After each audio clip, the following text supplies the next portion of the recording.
Bonjour les enfants, je suis contente de vous retrouver. On se retrouve du coup pour les lectures offertes et les pratiques de bien-être. Et donc pour cette petite vidéo, c'est une lecture offerte tirée d'un ouvrage qui s'appelle Histoire pour faire peur, aux éditions Fleurus.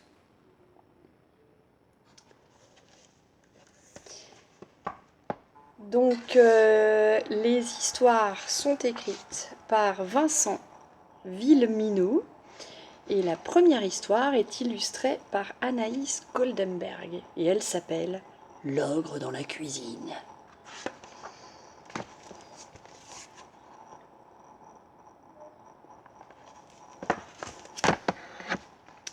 Ce mercredi matin, il n'y a pas d'école. Louisa peut rester au lit.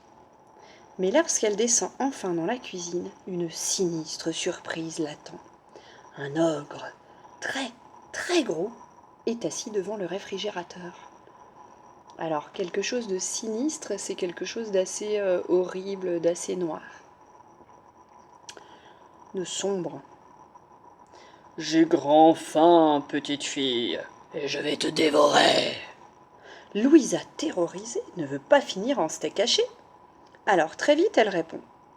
Attends donc, monsieur l'ogre. Si tu n'as pas pris de petit déjeuner, je vais te faire des œufs frits et du bacon. Vite, elle sort du frigo de quoi tout préparer, met du pain à griller, étale du beurre frais sur des tartines, propose du miel, de la confiture, du café, prépare ses œufs au plat. L'ogre, aux grandes lèvres gourmandes, aux dents cruelles et jaunes, s'empiffre devant elle en silence. S'empiffrer, c'est manger, même si on n'a pas vraiment faim. Il mâche bruyamment, goulûment, puis il grogne. Oh, ça m'a ouvert l'appétit. Merci. Maintenant, je vais te croquer. Louisa n'a aucune envie de finir cuite en bouillie, alors très vite elle répond. Me manger maintenant? Mais tu n'y penses pas. C'est l'heure de la collation. Je vais te préparer un sandwich au jambon. À toute vitesse, la fillette s'empresse. Des clubs sandwich, un verre de soda, des chips, des feuilletés aux saucisses. L'ogre baffre et rebaffre, ça veut dire manger goulûment, donc rapidement et avec beaucoup de gourmandise. Il mâche et remâche. À la fin, il se gratte le ventre et grogne. C'était fameux, mais ça manquait un peu de chair fraîche. Je sais qui je vais croquer pour mon déjeuner. Louisa voit ses yeux cruels, sa salive qui dégouline. Alors très vite elle répond. Tu n'y penses pas? Pour déjeuner, j'ai prévu du poisson poché et du riz safrané. Aussitôt, elle s'affole, fait danser les casseroles. Et à 12h30, tout est servi.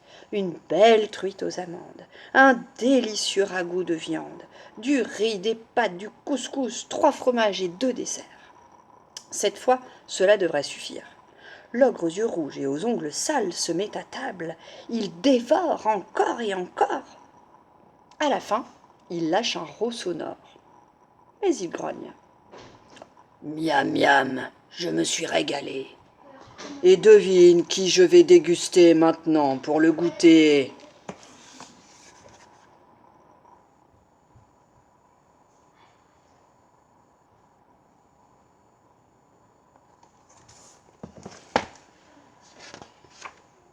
Louisa proteste, elle supplie.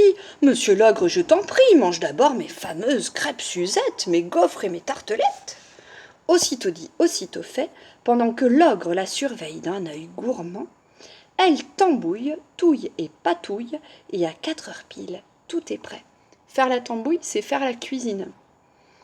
Les gâteaux, les crêpes, la grenadine à l'eau, l'ogre se jette dessus. Il mange comme un cochon, il boit comme un cornichon, et quand il a enfin fini, il grogne. Ah, tu croyais pouvoir me remplir? Mais non, il y a encore de la place dans mon estomac pour une succulente fillette comme toi. À ce moment, on entend la porte d'entrée qui claque. C'est Théo, le grand frère de Louisa, qui revient du lycée. Il entre dans la cuisine, ouvre le frigo.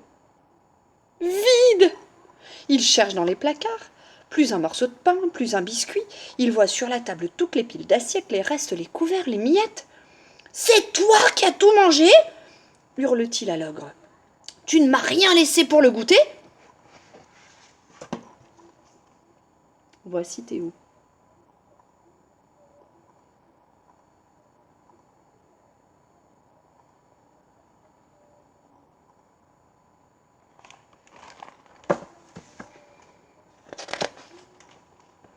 Théo est rouge de colère, ses yeux lancent des éclairs, et quand il est comme ça, mieux vaut ne pas l'embêter. Il attrape une fourchette et un couteau. Égoïste d'ogre, si c'est comme ça, moi je vais te manger tout cru. L'ogre comprend qu'il ne faut pas traîner s'il veut rester entier. Vite, vite, il prend ses clics et ses claques et disparaît. Prendre ses clics et ses claques, c'est rassembler rapidement ses affaires et puis s'en aller. Louisa se jette au cou de son grand frère, son sauveur. Je le savais, moi, que quand tu rentres du lycée, Tu as une faim d'ogre pour le goûter.